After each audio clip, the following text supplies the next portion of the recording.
तुम ही लोग मानो कि एक ऐसा दुनिया जहां पूरा डूम्सडे वर्ल्ड आ चुका है, पूरा दुनिया ज़ोंबियों के साथ घिरा हुआ है। सर्वाइवल करना खुद में ही एक क्वेश्चन बन चुका है, जहां पर हमारा मेन कैरेक्टर मो अपने यंग मिस को बचाने के लिए जाता है। उसके young miss already zombie virus की वजह से इन्फेक्टेड हो चुकी होती है और यहाँ पर वो अपने ही बॉडीगार्ड को मारने के लिए उतर जाती है। लेकिन तभी यहाँ पर मो को मिलता है एक सिस्टम जिसके वजह से वो अपने ही यंग मिस को कॉन्ट्रैक्ट कर लेता है और उसे अपना कॉन्ट्रैक्टिंग ज़ॉम्बी बना लेता है। उसके पास एक होप होता है कि वो अपने यंग मिस को फिर से नॉर्मल कर सकता है आखिरकार। यहाँ पर किस तरह का एडवेंचर होने वाला है और किस तरह यहाँ पर मो अपने यंग मिस को फिर से नॉर्मल करेगा बिना किसी को पता लगे हुए। अगर किसी को पता लग जाता है कि उसका यंग मिस एक ज़ॉम्बी है तो यहाँ पर सारा दुनिया मिलकर उन लोगों के पीछे पड़ जाएगा उन लोगों को मारने के लिए। खैर जो भी हो, आगे देखते हैं। हेलो फ्रेंड्स, तो आई थिंक आप लोगों के मन में बहुत सारे क्वेश्चन होंगे, लेकिन सवाल जवाब वीडियो के आखिर में करेंगे। तो एपिसोड की स्टार्टिंग में हम लोग एक चर्च को देखते हैं। हम एक लड़की को देखते हैं जो चर्च से भाग रही होती है और उसके पीछे कुछ ज़ॉम्बीज पड़े होते हैं।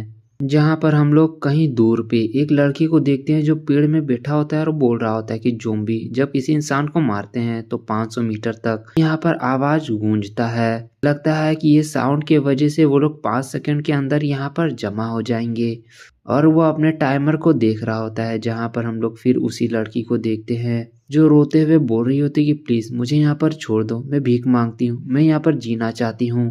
हम एक ज़ॉम्बी को देखते हैं जो उसी लड़की के ऊपर अटैक करने के लिए आ रहा होता है, लेकिन उससे पहले ही हम एक डैगर को देखते हैं जो एक ब्लू कलर का धागा से बंधा होता है। वो डैगर आते हुए उस ज़ॉम्बी के गला में लपट जाता है और वहां पर वो वहीं पर खत्म हो जाता है। हम उसी लड़के को देखते हैं जो अपने टाइमर को देखते हुए हर सेकेंड को गिनते हुए वहां पर सारे ज़ॉम्बी को मार रहा होता है। वहां पर वो लड़की हमारे मेन कैरेक्टर यानी ये लड़के का नाम मो है और यही हमारा मेन कैरेक्टर है, उसे देखते हुए बोल रही होती कि प्लीज मुझे यहाँ पर बचा लो, मैं यहाँ पर जीना चाहती हूँ। लेकिन हम देखते हैं शायद से वो लड़की ऑलरेडी इन्फेक्टेड हो चुकी होती है। ये देखने के बाद मुंह बोल रहा होता है कि मुझे माफ कर देना, लेकिन ये बहुत ही ज्यादा बुरा है, मैं और अब यहाँ पर तुम्हें बचाने के लिए कुछ भी नहीं कर सकता हूँ। ये सुनने के बाद वो लड़की वहाँ पर पूरा तरह से मायूस हो जाती है और हम देखते हैं उसके पीछे बहुत सारे ज़ॉम्बी जो उसको मारने के लिए आगे आ चुका होता है।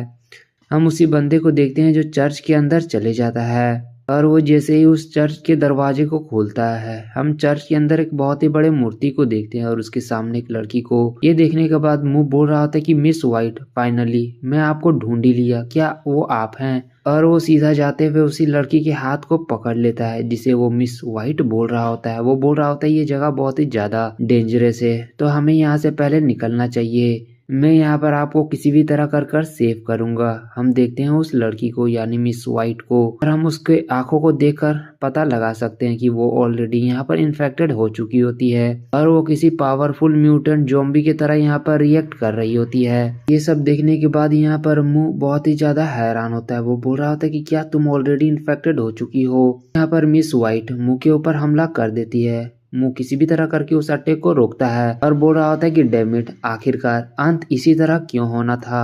हम एक बैक मेमोरी को देखते हैं जहाँ पर मुंह किसी के सामने घुटने टेका होता है, जहाँ पर वो बंदा बोल रहा होता है कि तुम्हें यहाँ पर वाइल्ड वुल्फ ऑर्गेनाइजेशन यानी एसोसिएशन ने तुम्हारे जान को बचाया है, तो अब से तुम अपने जान के यहाँ पर लॉर्ड नहीं हो यानी अधिकार नहीं हो। अभी से और अब से तुम्हें यहाँ पर मिस वाइट को प्रोटेक्ट करना होगा यानी तुम उसी के लिए जियोगे और मरोगे। हम मिस वाइट को देखते हैं जो बचपन से लेकर बड़ी होने तक यहाँ पर मुंह के प्रोटेक्शन में रही थी, जहाँ पर उसको यहाँ पर कहीं ना कहीं मुंह से लगा हो गया था और वो बोल रही होती कि तुम्हें यहाँ पर किसी के लिए जिंदगी नहीं जीना चाहिए, तुम्हें अपना जिंदगी अपने के लिए ही जीना चाहिए और तुम्हें यहाँ पर व्हाइट वुल्फ एसोसिएशन के लिए अपनी जिंदगी को यहाँ पर बर्बाद नहीं करना चाहिए। और ये सब रहा बैक मेमोरी जो यहाँ पर मुंह अपने मेमोरी में याद कर रहा होता है। करेंटली हम यहाँ पर मिस वाइट को देखते हैं जो किसी जंगली जानवर की तरह यहाँ पर मुंह के ऊपर झपट्टा मार चुकी होती है और अटैक करते हुए उसके हाथ को वहाँ पर उखाड़ देती है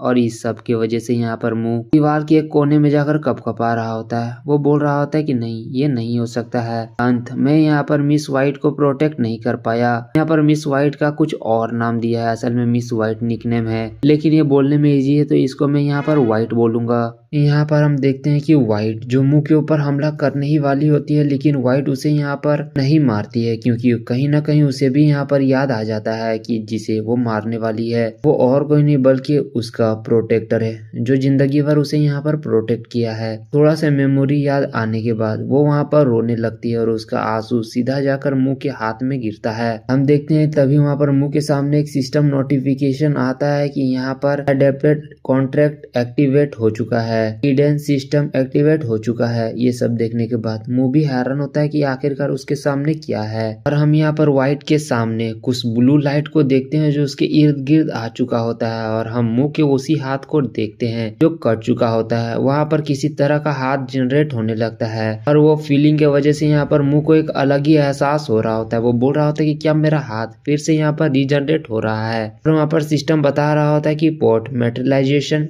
यहाँ पर फिनिश हो चुका है।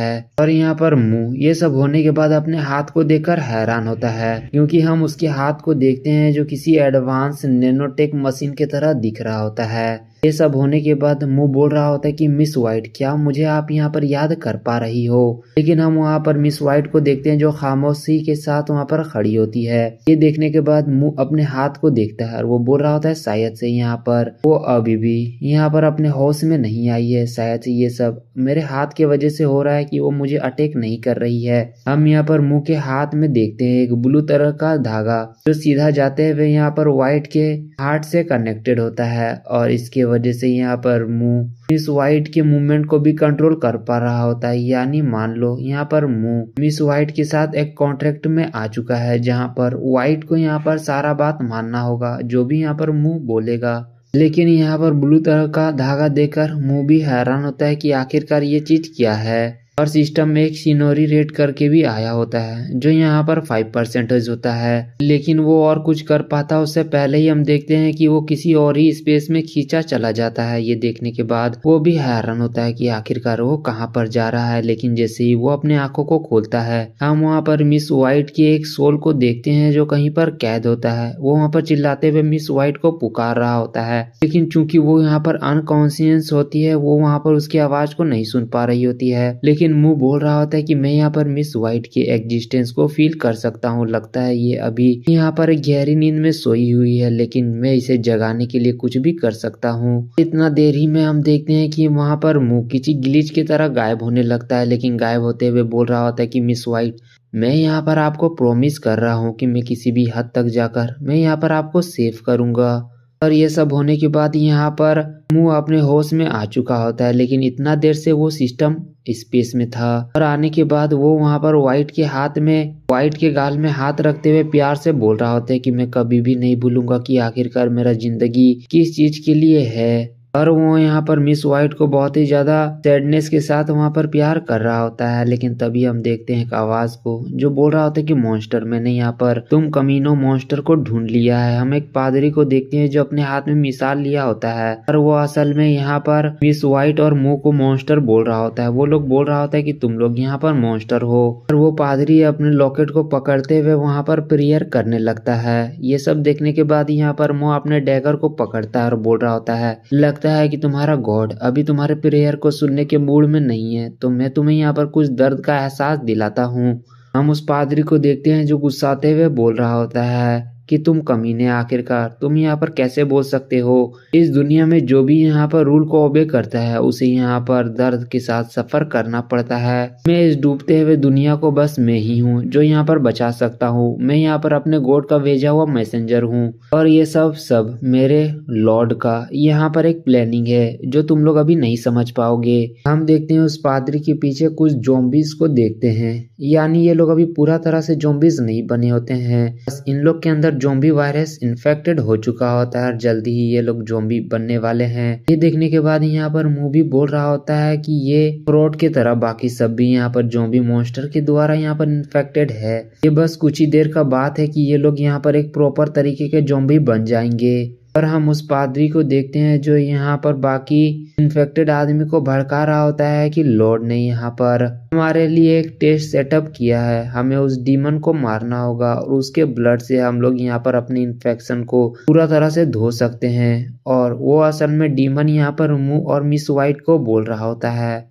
हम देखते हैं कि बहकावा में आते हुए सारे बंदे यहाँ पर मिस वाइट और मू को पूरा तरह से घेर चुके होते हैं। हम देखते हैं जहाँ पर मू पूरा चर्च में जोम्बियों के साथ घिरा हुआ होता है, यानी हाफ जोम्बियों के साथ। और एक लेडी को देखते हैं जो मू के ऊपर अटैक करने के लिए आ रही होती है और मू भी अपने हाथ को लेते हुए उसके ऊपर अटैक करता है, लेकिन हम देखते हैं कि वो यहाँ पर अटैक नहीं कर पाता है। वो बोल रहा होता है कि क्या आखिरकार यहाँ पर क्या गलत है, ये लोग यहाँ पर पूरा तरह से जोम्बिस नहीं बने, इसीलिए मैं यहाँ पर इन लोग को जान से नहीं मार पा रहा हूँ। हम और एक बंदे को देखते हैं जो यहाँ पर मुंह को पीछे तरफ से हमला कर रहा होता है, लेकिन मिस वाइट आते हुए उसे यहाँ पर बचाने का कोशिश करती है। ये देखने के बाद मुंह भी हैरान होता है। वो बोल रहा होता है कि नहीं, तुम्हें इतना ज्यादा दिक्कत का सामना करने का जरूरत नहीं है। और वाइट के ऊपर खतरा देखकर यहाँ पर मुंह ज्यादा ध्यान नहीं देता और अपने डैगर के साथ सीधा उस इंसान के गर्दन को अलग कर देता है। हम देखते हैं उसे मारने के बाद यहाँ पर थोड़ा देर के लिए खामोशी छा जाता है, लेकिन फिर हम देखते हैं उसी पादरी को जो अभी भी भड़का रहा होता है और बोल रहा होता है कि तुम लोगों को यहाँ पर अपने पैर पीछे लेने का जरूरत नहीं है, अभी भी तुम लोगों को आगे बढ़ना चाहिए। उस इंसान को यहाँ पर जान से मार दो, अपने लॉर्ड के बातों पे शक मत करो।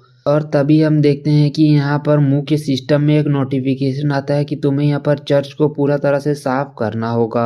हम यहाँ पर मिस वाइट और मुंह को देखते हैं जो एक दूसरे की तरफ पीट करके खड़ा होते हैं और मुंह बोल रहा होता है, मिस वाइट लगता है कि हम लोगों को मिलकर यहाँ पर कुछ गंदगी को यहाँ पर दूर करना। और वो बोलने के बाद हम यहाँ पर मुंह और मिस वाइट को देखते हैं जो दोनों अपोजिट डायरेक्शन में जाते हुए सारे जोम्बिस के ऊपर हमला करने लगते हैं और किसी गाजर मूली की तरह यहाँ पर सब जोम्बिस को मार रहे होते हैं। और यहाँ पर कुछ जोम्बिस को मारने के बाद मुंह बोल रहा होता है कि मेरे पास इतना वक्त नहीं है कि मैं एक एक करके इन सब जोम्बिस को मारूंगा।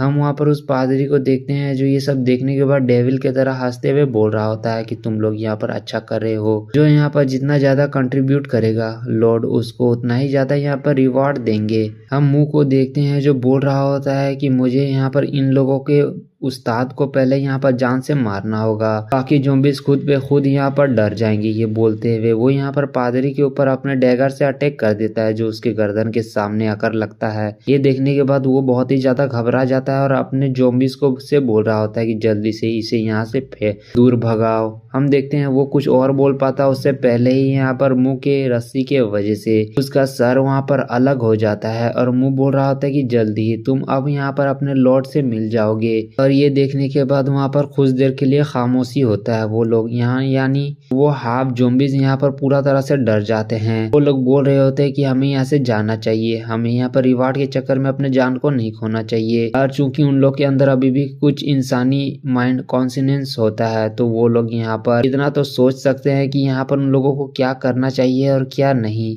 मिशन को कंप्लीट करने के वजह से मुंह को यहाँ पर सिस्टम के तरफ से एक रिवॉर्ड मिलता है जो एक मेडिसिन होता है। वो यहाँ पर मिस वाइट को बोल रहा होता है कि क्या तुम्हें ये चाहिए, और ये बोलते हुए उसे वहाँ पर पिला देता है। हम देखते हैं इसके वजह से मिस वाइट का जितना भी जख्म होता है पूरा तरह से हील होने लगता है और उसे वहाँ पर बहुत ही ज्यादा अच्छा महसूस होने लगता है। ये सब होने के बाद यहाँ पर मुंह वाइट के सर को सहलाते हुए बोल रहा होता है कि मिस वाइट और मैं तुम्हें यहाँ पर चोट नहीं पहुँचाऊंगा। नेक्स्ट सीन में हम लोग एक मॉल का सीन देखते हैं जहाँ पर हम मुंह को देखते हैं जो बहुत ही ज्यादा हेजिटेट करते हुए हम देखते हैं मिस वाइट के कपड़े को बदल रहा होता है और एक सुंदर सा वाइट ड्रेस पहना देता है। और पहनाने के बाद वो बोल रहा होता है कि वाकई में हमारे उल्फ एसोसिएशन के मिस को इसी तरह दिखना चाहिए, एकदम सुंदर। और ये होने के बाद हम मुंह को देखते हैं जो ग्रोसरी शॉप की तरफ चले जाता है और वो वहाँ पर जाने के बाद कुछ चीज एहसास करते हुए बोल रहा होता है कि क्या यहाँ पर और इंसान मौजूद है। हम कुछ पैरों के आवाज को सुनते हैं और फिर हम वहाँ पर कुछ और सर्वाइवल को देखते हैं जो बोल रहे होते हैं लगता है यहाँ पर कुछ और इंडिविजुअल सर्वाइवर आ चुके हैं। वहाँ पर वो बंदे देखते हैं मिस वाइट और मुंह को और वो लोग बोल रहे होते हैं कि ओ तो यहाँ पर कुछ और सर्वाइवल मौजूद है। और वो लोग यहाँ पर मुंह को नौसिखिया बोल रहे होते हैं और ये भी बोल रहे होते हैं कि यहाँ के सारे जोम्बिस को हम लोगों ने मारा है, तुम लोग यहाँ पर खाना खा सकते हो लेकिन हाई क्वालिटी के मीट और ग्रेन्स को यहाँ पर हाथ भी मत लगाना। क्या तुम्हें यहाँ पर समझ में आया? और इस तरह का बात सुनकर यहाँ पर मिस वाइट को बहुत ही ज्यादा गुस्सा आ रहा होता है। वो यहाँ पर उन लोगों के ऊपर अटैक करने के लिए जा रही होती है, लेकिन मू उसे यहाँ पर रोक देता है और बोल रहा होता है कि हमें यहाँ पर फालतू का ट्रबल क्रिएट नहीं करना चाहिए, हमें यहाँ से जाना चाहिए। तभी हम देखते हैं और एक बंदे को जो वहाँ पर ठरकियों की तरह देख करते हुए बोल रहा होता है सच में ये लड़का यहाँ पर बहुत ही बड़ा नूब है, लेकिन वाकई में इसके साथ एक बहुत ही ब्यूटीफुल लड़की है। वो बोल रहा होता है कि हे तुम यहाँ पर हाई क्वालिटी की मीट को और ग्रेन्स को एंजॉय कर सकते हो, बस यहाँ पर इस लड़की को हमारे हवाले कर दो। और ये सुनने के बाद तो जाहिर सा बात है मुंह को यहाँ पर सहन नहीं होगा, वो अपने डैगर को निकाल लेता है और वो गुस्साते हुए बोल रहा होता है कि तुम लोग अपने औकात में रहो, अगर तुम यहाँ पर आगे आते हुए अगर टच करने का हिम्मत किया तो तुम लोग यहाँ पर याद रखना कि तुम लोग के साथ ही यहाँ पर बहुत ही ज्यादा बुरा हो सकता है। हम देखते हैं कुछ वर्स्ट सिचुएशन होता है उससे पहले ही उन्हीं लोग के सर में एक टपली आकर लगता है। वहां पर हम एक लड़की को देखते हैं जो बोल रही होती है कि क्या तुम लोग यहाँ पर रूल को भूल चुके हो, यहाँ पर उसे तोड़ रहे हो। मैंने यहाँ पर तुम लोगों को मिलियंस टाइम बोला है कि किसी भी दूसरे सेवियर्स को यहाँ पर मारने का कोशिश मत करना जब तक कि सिचुएशन सबसे ज्यादा वर्स्ट ना आ जाए, यानी तुम लोगों को तब तक दूसरे इंसानों को नहीं मारना है। और वही बंदा बोल रहा होता है कि कैप्टन आपको यहाँ पर चिंता करने का जरूरत नहीं, यहाँ पर तो बस हम लोग यहाँ पर मजाक कर रहे थे। लेकिन हम उसी कैप्टन को देखते हैं जो यहाँ पर मुंह की तरफ देखते हुए मन में बोल रही होती कि मैंने यहाँ पर अभी तुरंत ही बहुत ही खतरनाक किलिंग डिजायर को फील किया था, अगर शायद से मैं यहाँ पर बीच में इंटरप्ट नहीं करती तो शायद से यहाँ पर सिचुएशन बहुत ही ज्यादा खराब हो सकता था। और वो घूर घूर कर मुंह को ही देख रही होती है और वो बोल रही होती कि किसी भी तरह करके मुझे इस इंसान को अपने टीम में लाना होगा, शायद से इसके अंदर एक बहुत ही अनबिलीवेबल पोटेंशियल मौजूद है। और यहाँ पर मुंह वहां से जा ही रहा होता है, लेकिन उस लड़की को देखते हैं जो मुंह के हाथ को पकड़ लेती है और बोल रही होती कि प्लीज यहाँ पर रुक जाओ, मेरा नाम यहाँ पर हीलन है और मैं इस टीम की कैप्टन हूँ, प्लीज तुम यहाँ पर हमारे टीम को ज्वाइन कर लो। और मैं कैप्टन के तौर पे तुम्हें यहाँ पर वादा कर रही हूँ कि तुम्हें यहाँ पर रिसोर्सेस की कभी भी कमी नहीं होगा, तुम्हें यहाँ पर खाने और दूसरे और रिसोर्सेस को यहाँ पर हम लोग प्रोवाइड करेंगे।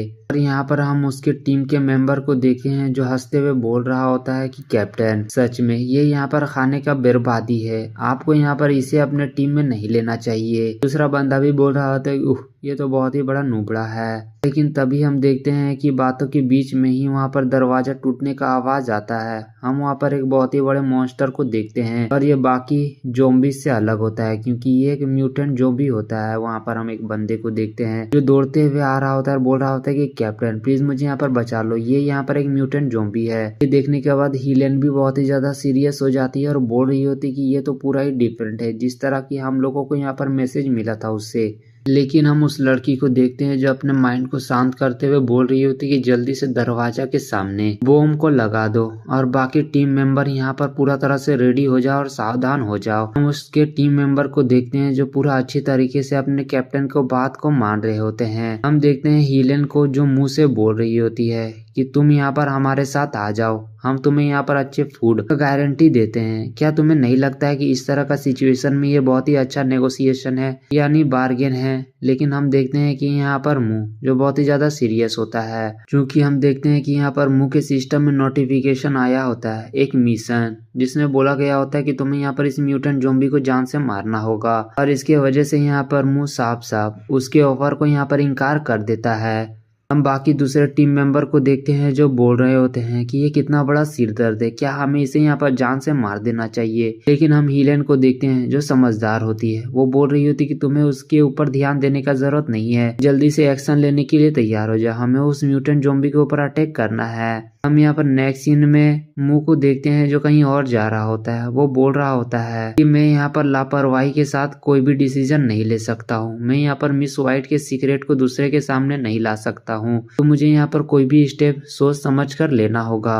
और यहाँ पर मुंह बोल रहा होता है कि हीलन के ग्रुप के बातों से मुझे ऐसा लग रहा था कि वो लोग कंफर्म नहीं है कि यहाँ पर वो लोग उस ज़ॉम्बीज को मार सकते हैं या फिर नहीं। लेकिन अभी मैं कुछ भी करने से अच्छा मुझे यहाँ पर वेट करना चाहिए। हम उसी म्यूटेंट ज़ॉम्बी को देखते हैं जो यहाँ पर हीलेन के ग्रुप को अच्छा खासा धो चुका होता है, जिसके वजह से हीलेन का बुरा हालत हो चुका होता है, उसके कपड़े भी वहाँ पर फट चुके होते हैं। हम बाकी टीम मेंबर को देखते हैं जो चिंता करते हुए बोल रहे होते कि कैप्टन क्या आप यहाँ पर ठीक हैं। हिलेन भी बोल रही होती कि हाँ मैं यहाँ पर ठीक हूँ, शायद से हम लोग इस जोम्बी के मूवमेंट को कुछ देर के लिए रोक चुके हैं, तो हमें यहाँ से निकलना चाहिए। लेकिन तभी हम देखते हैं उस म्यूटेंट जोम्बी को, जो पूरा तरह से ठीक होता है और बहुत ही जोर से चीख मारते हुए वहाँ पर खड़ा हो जाता है। देखने के बाद हिलेन के ग्रुप बहुत ही ज्यादा पैनिक हो जाते हैं। वो लोग बोल रहे होते कि क्या ये अभी भी यहाँ पर जिंदा है और आसानी के साथ मूव भी कर सकता है। ये सब देखने के बाद हिलेन अपने ग्रुप मेंबर को चिल्लाते हुए बोल रही होती कि जल्दी से यहाँ से भाग जाओ। वो अपने आप को हाथ से कवर कर लेती है, क्योंकि उसको यहाँ पर लग रहा होता है कि अब उसका यहाँ पर अंत आने वाला है। हम यहाँ पर मुंह को देखते हैं जो कि स्टैंड लेते हुए बोल रहा होता है कि अब ये मेरा वक्त है, और वो बोलते हुए यहाँ पर म्यूटेंट ज़ॉम्बी के ऊपर अटैक कर देता है। हम हिलेन को देखते हैं जो पूरा तरह से ये चीज मान चुकी होती है कि अब उसका जिंदगी यहाँ पर खत्म होने वाला है। लेकिन कुछ देर बाद वो अपने हाथ को हटाते हुए देखती है कि वो पूरा तरह से यहाँ पर सुरक्षित है, और उसके सामने और नहीं बल्कि मुंह है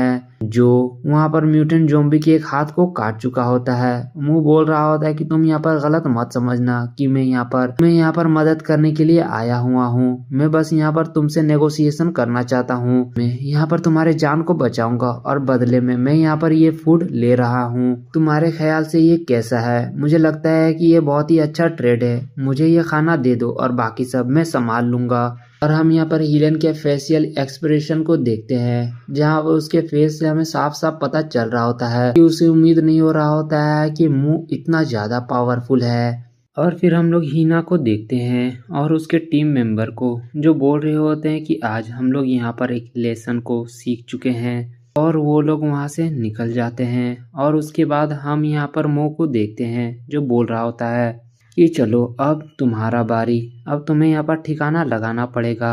वो असल में यहाँ पर म्यूटेंट ज़ॉम्बी को बोल रहा होता है और वो दोनों आपस में फाइट करने लगते हैं, जहाँ पर हम देखते हैं कि मो बहुत ही अच्छा टक्कर दे रहा होता है उस म्यूटेंट ज़ॉम्बी को। लेकिन फाइट करने के वजह से उसे भी बहुत ही ज़्यादा तकलीफों का सामना करना पड़ रहा होता है, क्योंकि वाकई में वो म्यूटेंट ज़ॉम्बी बहुत ही ज़्यादा पावरफुल होता है। और एक अटैक की वजह से मो वहाँ पर दूर फेंका जाता है। वो बोल रहा होता है कि सिर्फ डैगर की मदद से मैं इस म्यूटेंट ज़ॉम्बी को यहाँ पर हरा नहीं सकता हूँ। मुझे ज़रूरी और जल्दी ही यहाँ पर कुछ और रास्ता को ढूंढना पड़ेगा।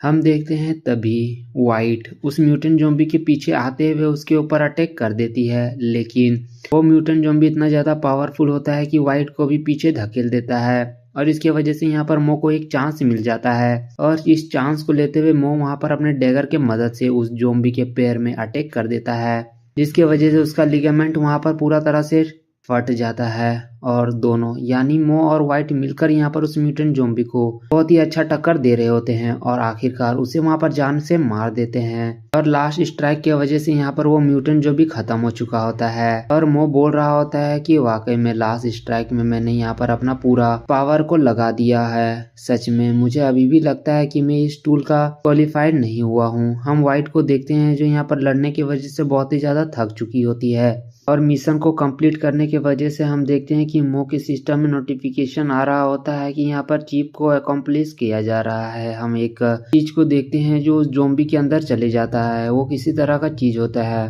और उस ज़ॉम्बी के अंदर जाते हुए एक चिप को ड्रॉ कर देता है। यहाँ पर मो उस चीफ को देखकर हैरान होता है, क्योंकि वो पहली बार इस तरह के चीफ को देखा हो रहा होता है। यहाँ पर वो चीफ को लेते हुए वाइट के सामने कर देता है, बोल रहा होता है कि क्या ये तुम्हें चाहिए। हम वाइट की आंखों को देखते हैं जो पूरा तरह से चमक रहा होता है और उसके मुंह से लार टपक रहा होता है, और वाइट यहाँ पर मो के हाथ को अपने मुंह में डाल लेती है, यानी उस चीप को। ये सब देखने के बाद यहाँ पर मो बोल रहा होता है, अरे तुम्हें यहाँ पर थोड़ा सा रुकना चाहिए, आखिरकार तुम यहाँ पर ये क्या कर रही हो, प्लीज तुम यहाँ पर रुक जाओ।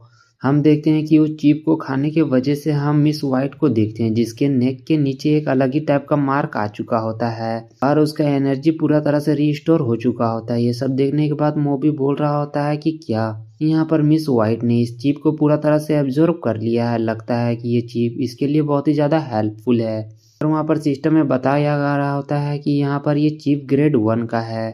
और यहाँ पर मो मिस वाइट के सर को प्यार से सहला रहा होता है। वो बोल रहा होता है कि चलो मेरे पास एक नया आइडिया है।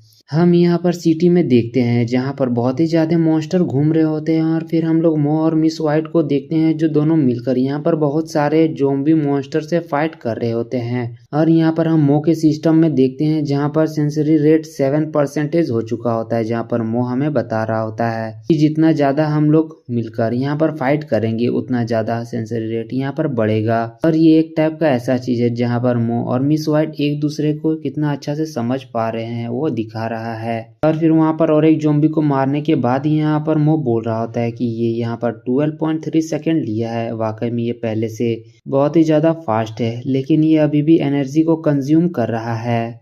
और हम लोग मो के हाथ में बहुत सारे चिप को देखते हैं। यहाँ पर मो बोल रहा होता है लगता है इतना सारा इनफ होगा। और उतने सारे चिप को देखकर यहाँ पर मिस वाइट के आंखों में एक अलग ही टाइप का चमक होता है। वो तुरंत ही सारे चिप को यहाँ पर एब्जॉर्ब कर लेती है और एब्जॉर्ब करने के बाद वो सीधा ही यहाँ पर मो के ऊपर चढ़ जाती है। यहाँ पर मो कुछ कर पाता है या फिर कुछ समझ पाता है उससे पहले हम मिस वाइट को देखते हैं जो वहाँ पर मो को किस कर लेती है। बेचारा यहाँ पर मो कुछ बोलना चाहता था लेकिन उसका मुंह पूरा तरह से यहाँ पर पैक होता है। वो कुछ बोल भी नहीं पा रहा होता है। वो मन में बोल रहा होता है कि क्या मेरा एनर्जी यहाँ पर रिस्टोर हो रहा है, क्या ये यहाँ पर मिस वाइट का तरीका है मेरे एनर्जी को रिस्टोर करने का।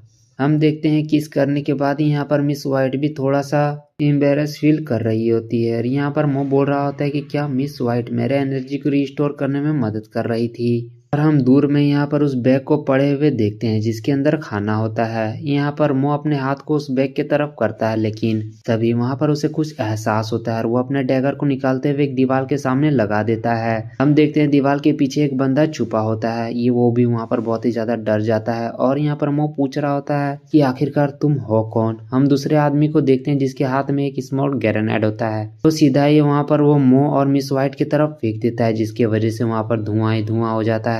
और मौका को देखते हुए वो दोनों वहाँ पर उस बैग को लेते हुए वहाँ से भाग जाते हैं। ये सब देखने के बाद यहाँ पर मो बोल रहा होता है कि क्या वो लोग यहाँ से भाग गए। वो लोग तो यहाँ पर व्हाइट वुल्फ एसोसिएशन की तरफ भाग रहे हैं। और वो वहाँ पर मिस वाइट से बोल रहा होता है तुम्हें क्या याद आ रहा है वो तुम्हारा घर हुआ करता था, लेकिन अभी देखो वहाँ पर बहुत सारे गोला और बारूद रखा गया है। हमें वहाँ पर जाना होगा। लेकिन हम देखते हैं मिस वाइट को जहाँ पर उसे कुछ भी याद नहीं आ रहा होता है। ये देखने के बाद मो भी बोल रहा होता है कि खैर छोड़ो, जब तुम पूरा तरह से ठीक हो जाओगी तो तुम्हें ये सब याद आ जाएगा। हम देखते हैं वो दोनों यहाँ पर व्हाइट वुल्फ एसोसिएशन की तरफ चले जाते हैं। हम लोग वहाँ पर एक बहुत बड़े विला को देखते हैं। हम वहाँ पर मो को देखते हैं जो मिस वाइट को रुकने के लिए बोलता है। और वहाँ पर देखते हैं वहाँ पर हर जगह ट्रैप के तौर में बॉम्ब लगा होता है। और मो बोल रहा होता है कि ये और कोई नहीं बल्कि झाओ ही एक ऐसा बंदा है जो ये काम को कर सकता है। अगर सच में वो बंदा अभी जिंदा है तो मेरा परेशानी थोड़ा सा कम हो सकता है। हम वहाँ पर उस विला के ऊपर एक बंदे के परछाई को देखते हैं जो वहाँ पर ड्रिंक करते हुए बोल रहा होता है कि अरे देखो यहाँ पर कौन आया है, लगता है कि यहाँ पर मिस वाइट अभी भी जिंदा है। हम देखते हैं कि यहाँ पर मो विला के दरवाजा को खोल लेता है और वो यहाँ पर मिस वाइट से बोल रहा होता है कि तुम यहीं पर रहो और मेरे परमिशन का इंतजार करो, जब मैं तुम्हें बुलाऊंगा तब आना। हम देखते हैं कि अंदर वो चले जाता है। हम उन्हीं दोनों बंदे को देखते हैं जो वहाँ पर खड़ा होता है और वहाँ पर बहुत सारे शेर के स्टैचू होते हैं। और जैसे ही यहाँ पर मो आगे बढ़ता है सारे शेर के मुंह से यहाँ पर लेजर बीम निकलने लगते हैं और यहाँ पर मो बहुत ही आसानी के सब लेजर बीम से बच जाता है और बोल रहा होता है कि अब लास्ट ट्रैप। और वो बोलते हुए अपने डैगर के मदद से एक बटन को दबा देता है जिसके वजह से हम देखते हैं वो दोनों बंदे के सामने एक ट्रैप ओपन हो जाता है और वो दोनों वहाँ पर रस्सी से उल्टा टंग जाते हैं। हम एक यहाँ पर येलो हेयर बंदे को देखते हैं जो आते हुए बोल रहा होता है कि ये वही है जो यहाँ पर सारे ट्रैप को सेटअप किया है। वहाँ पर उस येलो हेयर आदमी को देखकर बाकी बंदे यानी उसके टीम के मेंबर बोल रहे होते कि बॉस हमें बचा लीजिए, लेकिन वो येलो हेयर बंदा अपने बंदे के बातें को इग्नोर करते हुए यहाँ पर मुंह से बोल रहा होता है कि यहाँ पर तुम जिंदा हो। ये देखने के बाद मुझे बहुत ही ज्यादा अच्छा महसूस हो रहा है। और यहाँ पर मो भी बोल रहा था कि वाकई में तुम भी यहाँ पर बहुत ही ज्यादा अच्छा कर रहे हो, मुझे देखकर खुशी हुआ। हम देखते हैं कि यहाँ पर वो येलो हेयर बंदा और इसी का नाम असल में झाओ है और वो यहाँ पर मो आपस में बैठे हुए होते हैं और बात कर रहे होते हैं, जहाँ पर झाओ बोल रहा होता है कि अगर तुम ही यहाँ पर अकेले अपेयर हुए इसका मतलब। मो बोल रहा था कि हाँ एसोसिएशन के ज्यादा से ज्यादा मेंबर और प्रेसिडेंट शायद से मर चुके हैं। यहाँ पर हम झाओ के बंदे को देखते हैं जो आपस में हुसुर पुसुर कर रहे होते हैं कि यहाँ पर जितने भी आदमी बचे हुए हैं सर्वाइवल वो लोग यहाँ पर एक दूसरे से मीटअप करने वाले हैं यानी मिलने वाले हैं। हम वहाँ पर एक लड़की को देखते हैं जो आती है पानी लेकर और वो वहाँ पर गिरने का नाटक करती है। ये सब देखने के बाद झाओ उसके सामने चले जाता है और गुस्साते हुए बोल रहा होता है कि आखिरकार तुम यहाँ पर क्या करने का कोशिश कर रही हो, क्या मुझे यहाँ पर समझ में नहीं आता है।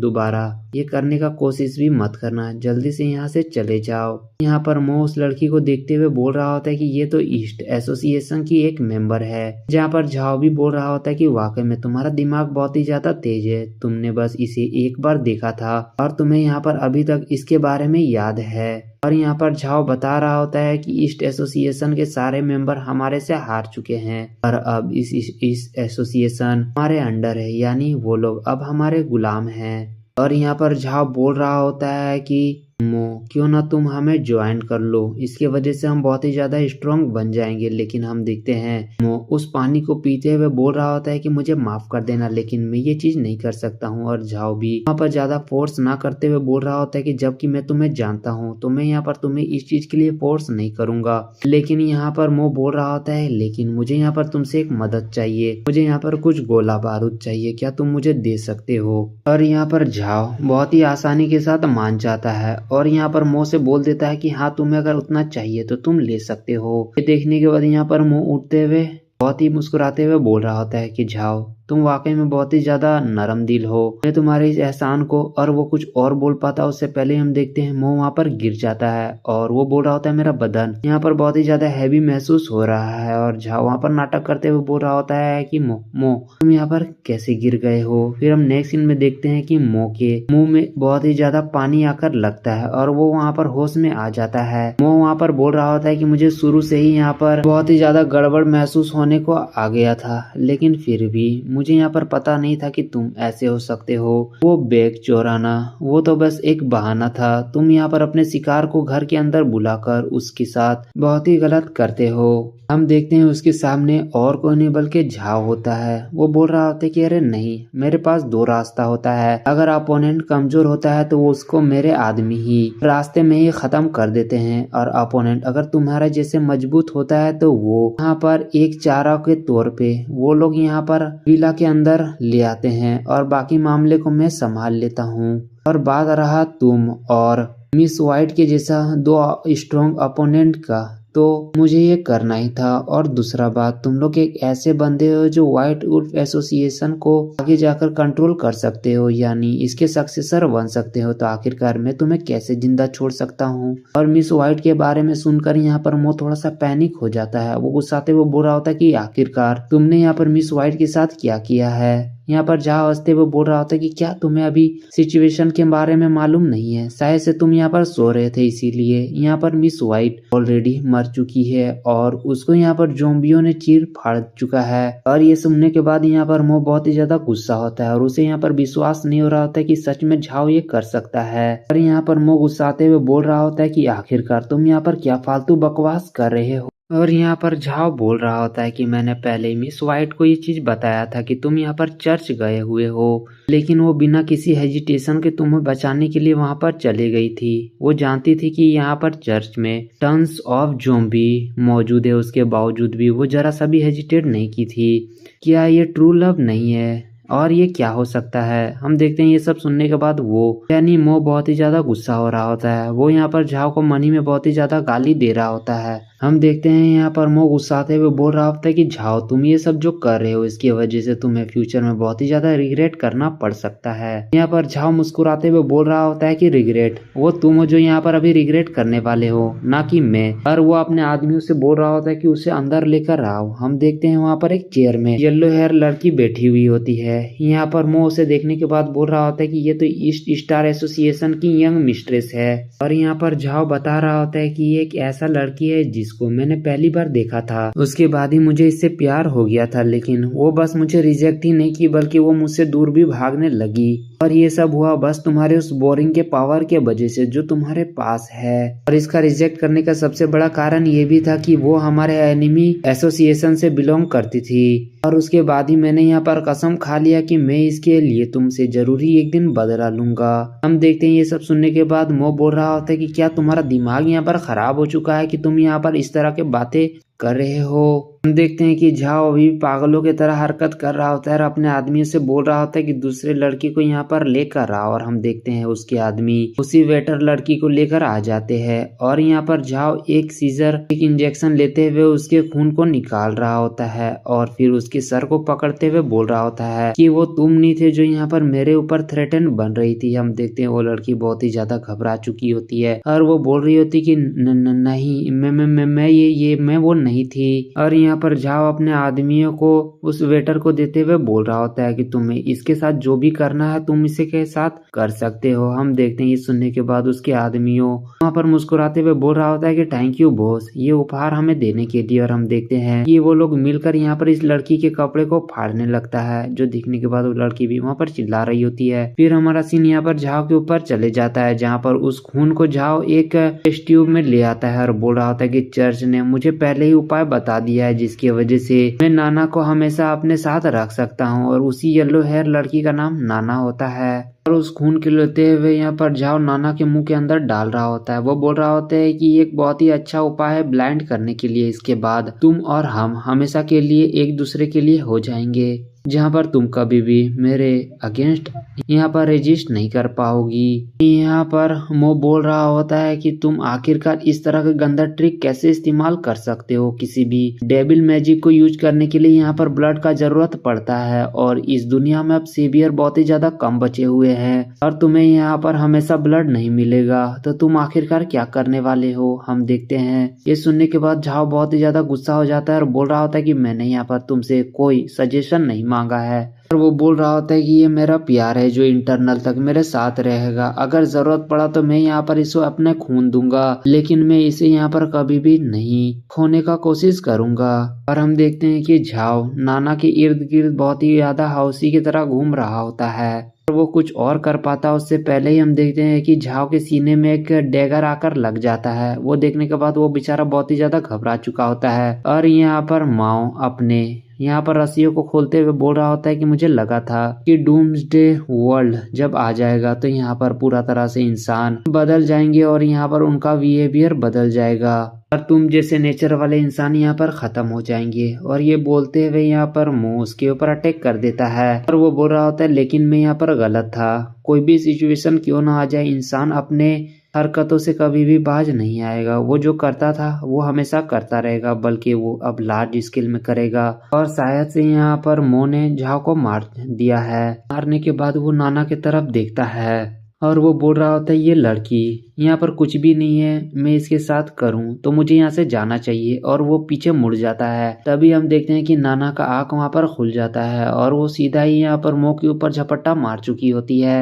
हम वहाँ पर झाओ को देखते हैं जो अभी मरा नहीं होता है, बल्कि वो वहाँ पर मरने की हालत में होता है। वो वहाँ पर अपने एक बटन को दबाते हुए बोल रहा होता है कि तुम्हें क्या लगता है कि क्या तुम यहाँ पर जीत चुके हो, लेकिन नहीं। और हम देखते हैं कि यहाँ पर नाना असल में मो को मारने के लिए नहीं बल्कि उसे बचाने के लिए आगे बढ़ी होती है और उसे धक्का देते हुए वहाँ पर बचा लेती है, क्योंकि वहाँ पर झाओ के बटन दबाने की वजह से बहुत ही बड़ा धमाका हुआ होता है। और यहाँ पर नाना मो के ऊपर बैठते हुए बोल रही होती कि मैंने चूंकि तुम्हें बचाया है तो तुम अब से मेरे नौकर हो और मैं तुम्हारी बॉस। हम देखते हैं कि यहाँ पर मो बोल रहा होता है कि आखिरकार तुमने मुझे क्यों बचाया। यहाँ पर नाना बोल रही होती कि तुम यहाँ पर एक नॉर्मल इंसान लगते हो और तुम उस परवट की तरह नहीं लगते हो, तुम एक अच्छा मालूम होते हो। और नाना बोल रही होती कि तुम्हें यहाँ पर डोर को ब्लॉक कर देना चाहिए, मैं तुम्हें एक सीक्रेट पैसेज से यहाँ पर बाहर निकाल दूंगी और तुम्हें मैं यहाँ पर सेव कर लूंगी। और जैसे ही यहाँ पर नाना मो को अच्छा से देखती है, वो बोल रही होती कि तुम तो यहाँ पर व्हाइट वुल्फ एसोसिएशन के मेंबर जो उस लड़की के साथ हमेशा रहा करते थे, और यहाँ पर उस लड़की के यानी यहाँ पर मिस व्हाइट के बारे में बोला जा रहा है। और नाना वहाँ पर अजीब हरकत करते हुए बोल रही होती कि तुम हमेशा उस लड़की के इर्द गिर्द क्यों रहते हो, क्या वो इतना ज्यादा खूबसूरत है। और वह अपने फ्लैट टेस्ट की तरफ देखते हुए बोल रही होती है कि उसमें और मेरे में बस यहाँ पर एक ही अंतर है, क्योंकि उसके पास बस दो बड़े बड़े है और मेरे पास नहीं है। हम देखते हैं इस तरह के हरकत देकर यहाँ पर मो भी बहुत ही ज्यादा अजीब मुंह बना लिया होता है। फिर नेक्स्ट सीन में ही हम देखते हैं कि मो यहाँ पर नाना को उठा लेता है। ये देखने के बाद नाना भी बोल रही होती है अरे तुम यहाँ पर क्या कर रहे हो, छोड़ो जल्दी से मुझे उतारो। लेकिन यहाँ पर मो उसे एक चेयर से बांध देता है और बोल रहा होता है कि तुम एक बहुत ही अच्छा सामान होगी उन इंसानों को यहाँ पर कुछ देर के लिए रोकने के लिए। यहाँ पर नाना बोल रही होती कि आखिरकार तुम यहाँ पर क्या फालतू बकवास कर रहे हो, ये मैं हूँ जो तुम्हें यहाँ पर बचाई हूँ, तुम मेरे साथ ऐसे कैसे कर सकते हो। हम देखते हैं कि वहाँ पर आवाज आ रहा होता है कि बॉस बॉस क्या आप यहाँ पर ठीक है, क्या आप यहाँ पर मर चुके हैं। हम देखते हैं इस आवाज को सुनने के बाद यहाँ पर नाना बोल रही होती कि क्या सच में तुम अपने सेवियर के साथ इस तरह हरकत करते हो। और हम देखते हैं कि यहाँ पर मो एक सीक्रेट पैसेज के तो से वहां से निकल रहा होता है। फिर हम देखते हैं कि यहाँ पर झाओ के बंदे आ चुके होते हैं और उसे देखने के बाद यहाँ पर नाना बोल रही होती है कि वो आदमी जो तुम्हारे बॉस को यहाँ पर मारा है वो उस रास्ते से यहाँ से भाग चुका है, जल्दी से उसके पीछे भाग जाओ और उसे पकड़ लो। और उसके बंदे बोल रहे होते हैं कि क्या सच में यहाँ पर झाओ मारा जा चुका है, क्या सच में अब हमें उसके ऑर्डर को फॉलो करने का जरूरत नहीं है, क्या सच में यहाँ पर किसी तरह का मजाक चल रहा है। और फिर हम देखते हैं उन्हीं बंदों को जिसका नजर यहाँ पर नाना की तरफ पड़ता है और उसके मुंह से ही लग रहा होता है कि उस लोग के नियत में दरिंदगी भरा हुआ है। और वो लोग बोल रहे होते हैं कि चलो यहाँ पर हमें कुछ मस्ती कर लेना चाहिए, क्योंकि अब यहाँ पर वो मर चुका है तो अब हमें यहाँ पर रोकने वाला कोई भी नहीं है। और वो तीनों यहाँ पर मिलते हुए नाना के सामने आने लगते हैं। यहाँ पर हम लोग कहीं और देखते हैं जहाँ पर मो एक दरवाजे के सामने आता है और बोल रहा होता है कि जैसे कि मुझे याद है, जैसे कि मैंने एक्सपेक्टेड किया था ये सामान यहीं पर है। हम वहाँ पर एक तलवार को देखते हैं और उस तलवार को लेते हुए मो बोल रहा होता है कि यहाँ पर व्हाइट वुल्फ स्वॉर्ड है, मुझे यहाँ से जल्दी ही जाना होगा। हम वहाँ पर नाना की तरफ का सीन देखते हैं जहाँ पर वो बंदे नाना को परेशान करते हुए बोल रहे होते हैं कि बिलीव मी स्वीट हार्ट, तुम्हें यहाँ पर ज्यादा दर्द नहीं होगा। ये सब से यहाँ पर नाना बहुत ही ज्यादा परेशान होती है और डर भी रही होती है। और तभी हम देखते हैं कि वहाँ पर मो आते हुए उस तलवार को मिस व्हाइट की तरफ थ्रो कर देता है और उसे पकड़ने के लिए बोलता है। और जैसे ही मिस व्हाइट के हाथ में स्वॉर्ड आता है वो तुरंत ही अपने स्वॉर्ड स्लेश को परफॉर्म करते हुए वहाँ पर दो आदमी को वहाँ पर मार देती है और एक आदमी जो वहाँ पर बचा होता है उसे यहाँ पर मो आते हुए बहुत ही गंदा तरह से मारता है। और वो यहाँ पर मिस व्हाइट की तरफ जाते हुए बोल रहा होता है कि मिस व्हाइट क्या तुम्हें यहाँ पर वो याद आया, क्या तुम्हें यहाँ पर इस जगह के बारे में और तुम्हारे एसोसिएशन के बारे में कुछ याद आया। लेकिन हम देखते हैं कि मिस व्हाइट वहाँ पर खामोश खड़ी होती है और यहाँ पर मो बोल रहा होता है कि शायद से ये अपने स्ट्रिंग की मदद से ये चीज को परफॉर्म कर पाई है, इसे यहाँ पर ये चीज याद नहीं आया है। और फिर वो बोल रहा होता है कि खैर कोई बात नहीं, तुम्हें बाद में ये सब याद आ जाएगा, लेकिन मुझे खुशी है कि यहाँ पर व्हाइट वुल्फ एसोसिएशन का जो हेरिटेज है वो सही हाथों में आ चुका है। और यहाँ पर हम नाना को देखते हैं जो गुस्सा होते हुए बोल रही होती है कि तुम बिग बुली कहेंगे, क्या तुम मेरे साथ यहाँ पर प्रैंक कर रहे थे। और यहाँ पर मो बोल रहा होता है कि मैं दूसरे के फेवर को कभी भी नहीं रखता हूँ। और यहाँ पर मो मिस व्हाइट के हाथ को पकड़ते हुए बोल रहा था कि चलो अब हमें यहाँ से चलना चाहिए। लेकिन तभी हम देखते हैं कि मिस व्हाइट फिर से मो को किस करने लगती है और यहाँ पर मो बोल रहा होता है कि क्या फिर से वो मेरे एनर्जी को रिस्टोर करने में मदद कर रही है, लेकिन मुझे यहाँ पर आउट ऑफ कंट्रोल महसूस हो रहा है। हम देखते हैं ये सब देखने के बाद नाना अपने आंखों को बंद करते हुए बोल रही होती है कि तुम परवट कहीं के, तुम लोग इतना ज्यादा परवट कैसे हो सकते हो कि पब्लिकली तुम लोग इस तरह के काम कर रहे हो। फिर नेक्स्ट सीन में हम लोग यहाँ पर मो को एक अलग ही आउटफिट में देखते हैं। वो बोल रहा था कि वाकई में जैसे मुझे लगा था ये मुझ में बहुत ही अच्छा से सूट कर रहा है। और यहाँ पर मो दोनों लड़की को देखते हुए मन में बोल रहा था कि वाकई में ये बहुत ही ज्यादा अच्छा है कि ये दोनों अभी तक जिंदा है और ठीक है। और आगे बढ़ने के बाद यहाँ पर मो नाना से बोल रहा था कि चलो ये जगह से हम लोग अलग हो जाते हैं। और ये बोलने के बाद मो वहां से आगे बढ़ रहा होता है, लेकिन नाना बहुत ही क्यूट अंदाज में उसे यहाँ पर रोकने के लिए बोलती है और बोल रही होती कि क्या तुम मुझे यहाँ पर से किसी सेफ प्लेस में नहीं ले जा सकते हो। जहाँ पर मो बोल रहा होता है कि तुम्हें ये चीज याद रखना चाहिए कि मैं तुम्हें ऑलरेडी उस जगह से बाहर निकाल चुका हूँ, वो भी जिंदा, तो तुम्हें एहसानमंद होना चाहिए। जहाँ पर मो की बातों सुनकर नाना बोल रही होती है कि यहाँ पर ये चीज खत्म नहीं हुआ है, तुम अगर मुझे यहाँ पर इस तरह अबंडन कर रहे हो यानी इनडायरेक्टली तुम यहाँ पर मुझे मरने के लिए छोड़ दे रहे हो, इससे अच्छा क्यों नहीं तुम मुझे यहाँ पर जान से मार डालो। हम देखते हैं कि यहाँ पर नाना के चिपकने की वजह से यहाँ पर मिस व्हाइट को बहुत ही ज्यादा गुस्सा आ रहा होता है, वो अपने तलवार को निकाल चुकी होती है। ये देखने के बाद मो भी बोल रहा होता है लगता है इसकी वजह से मिस व्हाइट को बहुत ही ज्यादा गुस्सा आ रहा है, तो मुझे इसे अपने से दूर करना होगा। और यहाँ पर मो नाना को दूर करते हुए बोल रहा होता है कि अगर मुझे जरूरत पड़ा तो मैं तुम्हें यहाँ पर मार भी सकता हूँ। जहाँ पर नाना बोल रही होती है कि ऐसा है तो तुम मुझे यहाँ पर मार दो, वैसे भी यहाँ पर बाद में मैं यहाँ पर मरने ही वाली हूँ। ये सुनने के बाद यहाँ पर मो अपने पैकेट से गन निकालता है। ये देखने के बाद नाना को लगता है कि बस उसका खेल खत्म हो गया, लेकिन फिर वहाँ पर मो बोल रहा होता है तुम यहाँ पर एक लकी गर्ल हो कि मेरा यहाँ पर एमो खत्म हो चुका है। अपने गन को रखते हुए बोल रहा होता है कि मैं बस तुम्हें यहाँ पर टाउन तक ले जाऊंगा, उससे ज्यादा मुझसे उम्मीद मत रखना। हम देखते हैं ये सुनने के बाद नाना वहाँ पर खुश हो जाती है और बोल रही होती है ठीक है, मुझे ये मंजूर है। फिर हम लोग नेक्स्ट रास्ते का सीन देखते हैं जहाँ पर हम लोग कुछ ज़ॉम्बी को भागते हुए देखते हैं और हम मो को देखते हैं जहाँ पर वो किनारे में छुपा होता है। वो बोल रहा होता है कि लो लेवल ज़ॉम्बी को मारने की वजह से मुझे यहाँ पर कोई भी फायदा नहीं होने वाला है, तो जितना हो सके मुझे यहाँ पर इन लोगों को अवॉइड ही करना चाहिए। हम नाना को देखते हैं जो मो को परेशान करते हुए बोल रही होती है जब हम चर्च से बाहर निकले तो तुम मेरे ऊपर बहुत ही ज्यादा दयावान थे, इसीलिए तुमने मुझे यहाँ पर छोड़ दिया। क्या मैं यहाँ पर सच बोल रही हूँ ना? यहाँ पर मो बोल रहा होता है कि नहीं, तुम बस यहाँ पर लकी थे जिसकी वजह से तुम यहाँ पर बच चुके हो। यहाँ पर नाना बोल रही होती कि अब तुम एडमिट भी कर लो, तुम व्हाइट वुल्फ एसोसिएशन में एक बहुत ही अच्छे गन मास्टर थे, तो तुम्हें पहले से ही मालूम था कि उस गन में कोई एमो नहीं है। हम देखते हैं उसके बातें सुनकर यहाँ पर मो खामोश होता है और बहुत ही ज्यादा परेशान भी होता है। हम वहाँ पर मो को देखते हैं जो अपने खाली गन को ही निकालते हुए बोल रहा होता है कि क्या तुम्हें पता है कि यह खाली गन भी किसी इंसान के मुंह में डालकर बहुत ही ज्यादा ब्लास्ट किया जा सकता है, क्या तुम ये ट्राई करना चाहती हो? ये बोलते हुए यहाँ पर मो नाना के मुंह में गन को डाल देता है। हम देखते हैं नाना इसकी वजह से बहुत ही ज्यादा डर जाती है। वो बोल रही होती कि वाकई में तुम कितने ज्यादा खत्म इंसान हो।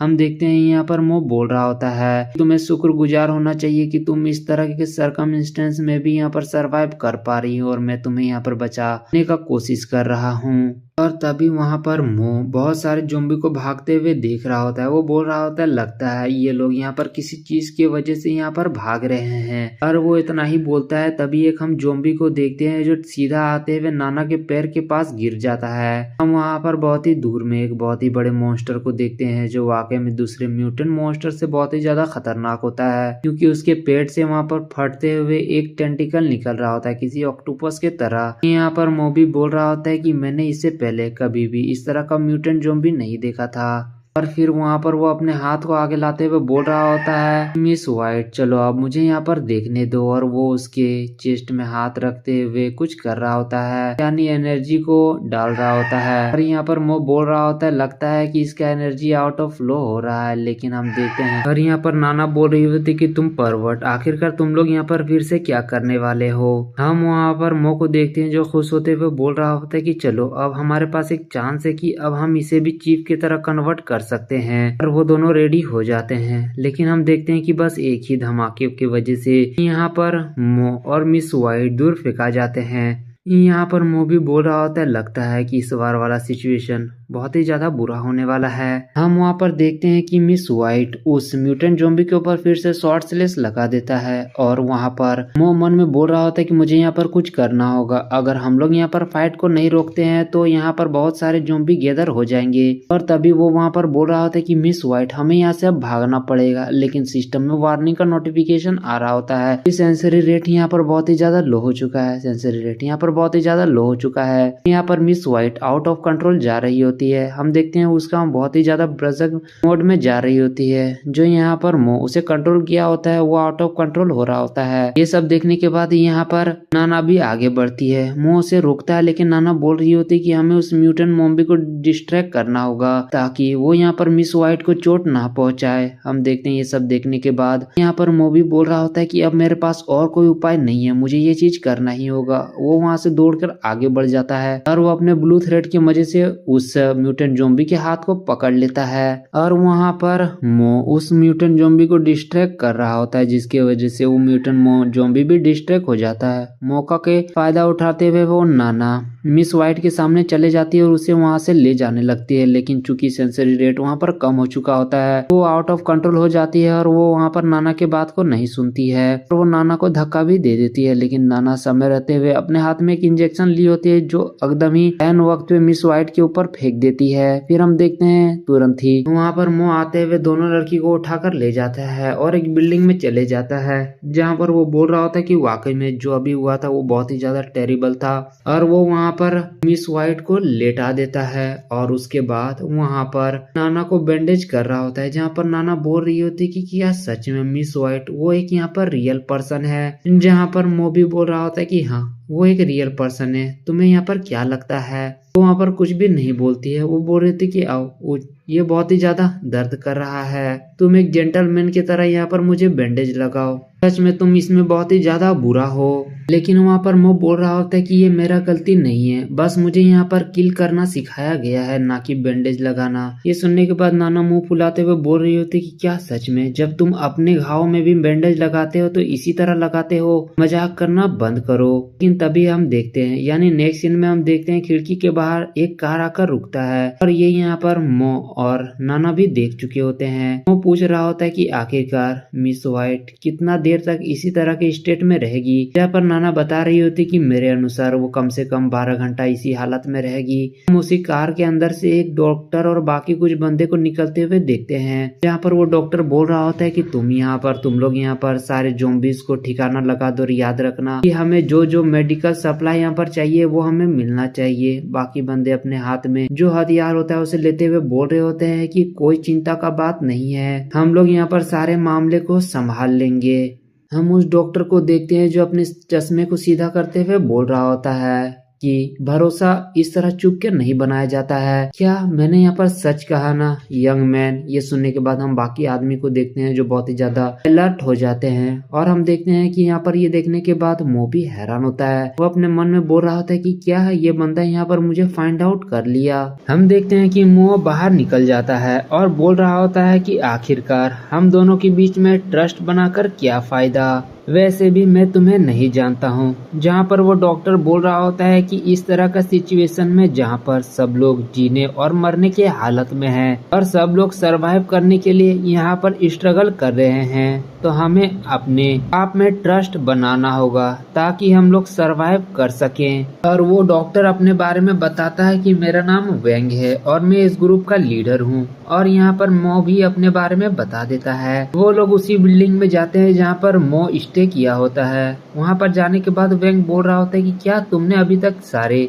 ज़ॉम्बीज़ को नहीं मारा है। जहाँ पर मो बता रहा होता है कि मैंने फर्स्ट फ्लोर को बस क्लियर किया है और बाकी फ्लोर एक दूसरे से कनेक्टेड नहीं है। हम यहाँ पर नाना को देखते हैं जो बहुत ही ज्यादा डरी हुई एक जगह छुपी होती है। यहाँ पर वेंग बोल रहा होता है कि आखिरकार ये लोग कौन है, जहाँ पर मो बताता है कि ये लोग मेरी फैमिली है। और हम देखते हैं कि वेंग अपने आदमी से बोल रहा होता है कि फ्लेक्सी हमारे गाड़ी से कुछ खाने और पानी यहाँ पर लाते हुए इन लोगों को दे दो। जहाँ पर दूसरे आदमी बोल रहा होता है कि बॉस आखिरकार हमें अपने खाना और पानी को इन जैसे बेफजूल इंसानों में क्यों खर्च करना चाहिए, वैसे भी खाना पानी बहुत ही ज्यादा प्रीसियस है, हमें इन लोगों को फ्री में कुछ भी नहीं देना चाहिए। वहाँ पर एक बंदे का नजर नाना के ऊपर पड़ता है। वो बोल रहा होता है कि हे लड़की तुम जल्दी आओ और यहाँ पर मेरे कंधे के ऊपर मसाज करो। हे तुम्हें क्या सुनाई नहीं देता है। ये बोलते हुए वो बंदा यहाँ पर नाना के ऊपर झपट्टा मारता है, लेकिन तभी वहाँ पर मो उसके हाथ को पकड़ लेता है, जिसकी वजह से उसे वहाँ पर बहुत ही ज्यादा दर्द हो रहा होता है। वो बोल रहा होता है कि हे मेरे हाथ को छोड़ दो, मुझे यहाँ पर दर्द हो रहा है। जहाँ पर मो बोल रहा होता है कि मुझे फर्क नहीं पड़ता है कि तुम लोग यहाँ पर मुझे खाना या पानी नहीं देते हो या फिर देते हो। अगर तुम लोग गलती से भी यहाँ पर हमारे फैमिली के ऊपर आग उठाकर भी देखे तो मैं तुम लोग को यहाँ पर मारने से पहले जरा सा भी नहीं सोचूंगा। और ये सब देखने के बाद वो लोग अपने बॉस यानी वेंग की तरफ देखते हैं और मदद मांगते हैं, जहाँ पर वेंग भी साफ साफ इनकार करते हुए बोल रहा होता है कि वो तुम थे जो पहले यहाँ पर फाइटिंग करना स्टार्ट किए थे, तो तुम्हें यहाँ पर माफी मांगना चाहिए। जहाँ पर वो बंदा बेचारा भावुक होते हुए और गुस्साते हुए यहाँ पर मोह से माफी मांगता है और बोल रहा होता है कि मुझे माफ कर देना, मैं इस तरह फिर नहीं करूंगा। जहाँ पर मोह बोल रहा होता है कि कोई बात नहीं, मैं इस बार तुम्हें छोड़ता हूँ, लेकिन अगर तुम दोबारा इस तरह का काम करते हो तो मैं तुम्हें यहाँ पर आसानी के साथ नहीं जाने दूंगा। लेकिन वो बंदा बहुत ही ज्यादा गुस्सा रहा होता है। हम यहाँ पर वेंग को देखते हैं जो नाना के पास चले जाता है और उसे एक लॉलीपॉप देते हुए बोल रहा होता है कि मुझे माफ कर देना कि मेरे आदमी तुम्हें यहाँ पर परेशान कर रहे थे, मेरे तरफ से ये ले लो, शायद से ये तुम्हारे माफी के तौर पे काफी होगा। हम देखते हैं उससे इतना अच्छा व्यवहार करते हुए देखकर नाना भी बहुत ही ज्यादा हैरान और खुश होती है कि आखिरकार इस तरह का सिचुएशन में जहाँ पर सर्वाइवल भी एक तरह का एक क्वेश्चन है तो कोई इंसान इतना ज्यादा अच्छा कैसे हो सकता है। और यहाँ पर वैंग बोल रहा होता है कि हम लोग दूसरे फ्लोर में ज़ॉम्बीज को मारने जा रहे हैं, क्या मो हमारे साथ आना चाहता है। जहाँ पर वो मिस वाइट की तरफ देखता है जिसका हालत बहुत ही ज्यादा खराब होता है। ये देखने के बाद वो मना कर देता है। हम देखते हैं कि वैंग के पार्टी इतना गुस्सा हो रहे होते हैं लेकिन वैंग उन लोग को शांत करते हुए वहाँ से चले जाता है। हम देखते हैं कि यहाँ पर नाना खुश होते हुए अपने बिस्तर में लेट जाती है और बोल रही होती है कि मुझे विश्वास नहीं हो रहा है कि इस तरह का दुनिया में अभी भी इस तरह के आदमी मौजूद है। और फिर वो मो की तरफ देखते हुए बोल रही होती है लेकिन यहाँ पर अभी भी कुछ इंसान है जो बहुत ही ज्यादा सेल्फिश है और उनसे बात करना ही बेकार है। यहाँ पर मो बोल रहा होता है कि क्या तुम्हें डर नहीं लग रहा है कि ये खाने के सामान में पॉइजनस भी हो सकता है। जहाँ पर नाना बोल रही होती है कि यहाँ पर सब इंसान तुम्हारे जैसे नहीं होते, वो लॉलीपॉप खा ही रही होती है। तभी हम देखते हैं कि उसका मो का नजर नाना के पीठ पे पड़ता है। यहाँ पर उसके पीठ में किसी तरह का क्रॉस मार्क बना होता है और वो उसे छूता है। जहाँ पर नाना डरते हुए और वहाँ पर एम्बैरेस होते हुए बोल रही होती है कि परवट आखिरकार तुम यहाँ पर मेरे साथ क्या कर रहे हो।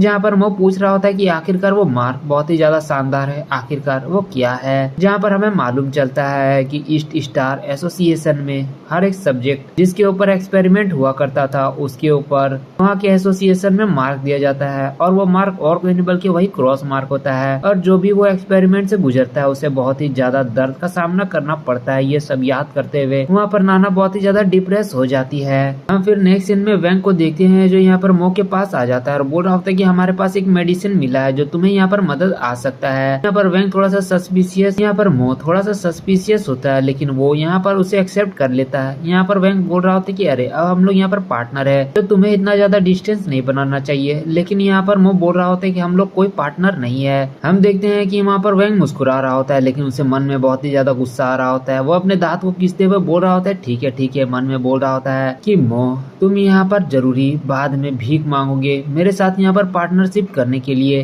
तब मैं तुम्हें यहाँ पर अपना गुलाम बनाऊंगा। और हमें यहाँ पर मालूम चलता है कि असल में वैंग कोई अच्छा बंदा नहीं है बल्कि उसके अच्छे निकाब के पीछे एक बहुत ही दुष्ट इंसान छुपा हुआ है। हम यहाँ पर नाना को देखते हैं जो बिस्तर में सोई होती है और बड़बड़ा रही होती है कि मुझे यहाँ पर बहुत ही कस के भूख लगा है। तभी हम यहाँ पर मिस वाइट को देखते हैं जो उठ चुकी होती है और वो यहाँ पर नाना के ऊपर हमला करने वाली होती है लेकिन यहाँ पर वैंग अपने थ्रेड के मदद से उसे रोक लेता है। ये सब की वजह से नाना का भी नींद खुल जाता है और वो बोल रही होती है कि आखिरकार यहाँ पर क्या हो रहा है। यहाँ पर मो बोल रहा होता है कि कोई बात नहीं, यहाँ पर कुछ नहीं है, बस यहाँ पर मिस वाइट उठ चुकी है। और वो अपने मन में बोल रहा होता है कि क्या यहाँ पर वाइट ऊपर पड़े लाश को खाने के लिए यानी उन लोगों को देखने के लिए बहुत ही ज्यादा उत्सुक थे इसीलिए उठ चुकी है। तभी हम देखते हैं कि वैंग के सिस्टम में नोटिफिकेशन आता है एक मिशन जिसमें बताया जाता है कि तुम्हें इस हॉस्पिटल को पूरा तरह से क्लियर करना होगा। हम देखते हैं कि अभी भी नाना मन में ही बड़बड़ा रही होती है, आधा नींद में होती है। मुंह से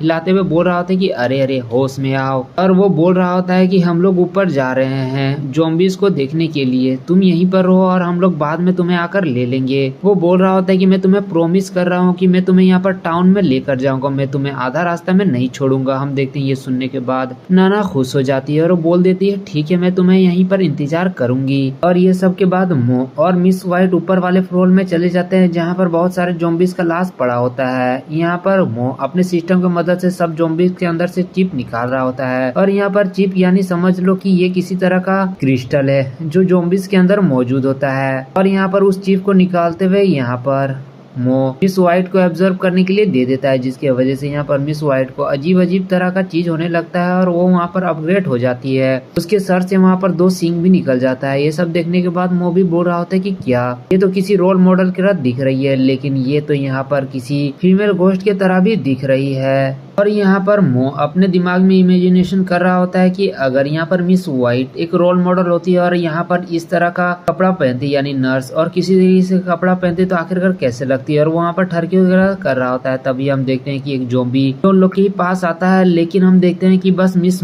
वाइट के एक ही अटैक की वजह से वो ज़ॉम्बी बीच से फट जाता है और उसके बाद हम और एक ज़ॉम्बी को देखते हैं, यानी उसी म्यूटेड ज़ॉम्बी को देखते हैं जो आ जाता है। उस बड़े म्यूटेड ज़ॉम्बी को देखने के बाद यहाँ पर मो भी बोल रहा होता है कि हमें यहाँ से जल्दी से भागना होगा, नहीं तो फिर से हमारे ऊपर बहुत ही ज्यादा खतरा आ सकता है या फिर हमें समय रहते ही इसके ऊपर फाइट करना होगा। हम देखते हैं कि यहाँ पर मो अपने थ्रेड की मदद से उस म्यूटेंट ज़ॉम्बी को पूरा तरह से बांध चुका होता है और फिर बोल रहा होता है कि मिस वाइट, ये अब तुम्हारा चांस है, जल्दी से तुम इसके ऊपर अटैक करो। हम देखते हैं कि अपग्रेड होने की वजह से मिस वाइट पहले से बहुत ही ज्यादा पावरफुल हो चुकी होती है और उसका स्वॉर्ड स्लेश भी बहुत ही ज्यादा पावरफुल हो चुका होता है, जहाँ पर वो म्यूटेड ज़ॉम्बी को ये लोग बहुत ही आसानी के साथ मार चुके होते हैं। और ये सब होने के बाद यहाँ पर मो बोल रहा होता है कि आखिरकार वैंग कहाँ चला गया। हम यहाँ पर वैंग का सीन देखते हैं जहाँ पर वो बंदूक निकालते हुए अपने ही साथी को मार देता है, जहाँ पर हम उसके साथी को देखते हैं जो हाफ ज़ॉम्बी की तरह दिख रहा होता है और वो बोल रहा होता है कि मैं इतना जल्दी मरना नहीं चाहता था। लेकिन हम देखते हैं कि वहाँ पर वैंग बोल रहा होता है कि मैंने इसके ऊपर स्ट्रेंथेंड वाला इंजेक्शन भी डाला था, लेकिन उसके बावजूद भी ये यहाँ पर म्यूटेंट ज़ॉम्बी के साथ फाइट नहीं कर पाया। मैं जरूरी तुम्हारे लिए उन म्यूटेंट ज़ॉम्बी से बदला लूंगा। और असल में वैंग इतना ज्यादा गिरा हुआ होता है कि वो अपने साथी को ही एक टेस्ट सब्जी की तरह इस्तेमाल करता है। और यहाँ पर वैंग एक क्रीपी सा लुक बनाते हुए बोल रहा होता है कि अगर हमें उन लड़कियों का खून मिल जाएगा तो मैं अपने स्ट्रेंथन वाले इंजेक्शन को और ज्यादा पावरफुल बना सकता हूँ, लेकिन बस वो मो मेरे बीच में कांटा का काम कर रहा है, मुझे इसे मेरे बीच से जल्दी ही हटाना होगा। हम देखते हैं कि यहाँ पर वैंग का साथी अभी पूरा तरह से मरा नहीं होता है, यानी वो अभी मरने की हालत में होता है। वहाँ पर वैंग एक इंसुलिन या फिर समझ लो एक क्रिस्टल या जो भी वो निकालते हुए बोल रहा होता है कि यहाँ पर तुम्हारे बीमारी का अभी भी क्योर है, लेकिन तुम्हें इसके लिए बहुत ही बड़ा प्राइस चुकाना होगा। हम देखते हैं उस बंदे को जो बोल रहा होता है कि मैं यहाँ पर मारने के लिए तैयार हूँ, तुम्हें यहाँ पर जो भी चाहिए, यहाँ पर जो भी प्राइस पे करना पड़े मैं यहाँ पर पे करने के लिए तैयार हूँ, प्लीज तुम मुझे यहाँ पर बचा लो। हम देखते हैं ये सब सुनने के बाद वैंग के मुंह में एक क्रीपी सा स्माइल होता है और मे बी ये फ्यूचर में जाकर मो के लिए एक बहुत ही बड़ा कांटा साबित हो सकता है, किसी म्यूटेंट ज़ॉम्बी से भी ज्यादा। और वो बोल रहा होता है कि चलो अब एक्सपेरिमेंट शुरू करते हैं और यहीं पर मैं अपने इस एपिसोड को कंप्लीट करता हूँ। आई होप आप लोगों को ये एपिसोड पसंद आया होगा। अगर व्यू अच्छा रहा और मुझे लगा कि हाँ ऑडियंस इसे देखना चाहती है तो मैं जरूरी इसका नेक्स्ट एपिसोड अपलोड कर दूंगा। तो नेक्स्ट एपिसोड में हम लोग देखेंगे कि आखिरकार यहाँ पर वैंग के दिमाग में किस तरह का खुरापाती आइडिया चल रहा है और किस तरह वो जाकर यहाँ पर मो के लिए बहुत ही ज्यादा बड़ा थ्रेटन साबित होने वाला है। यहाँ पर जो भी होगा देखने में बहुत ही ज्यादा मजा आएगा और पूरा कॉमिक एडवेंचर से भरा हुआ है। तो आई होप आप लोग मुझे अच्छा सपोर्ट दिखाइएगा। तब तक के लिए चलो बाय बाय।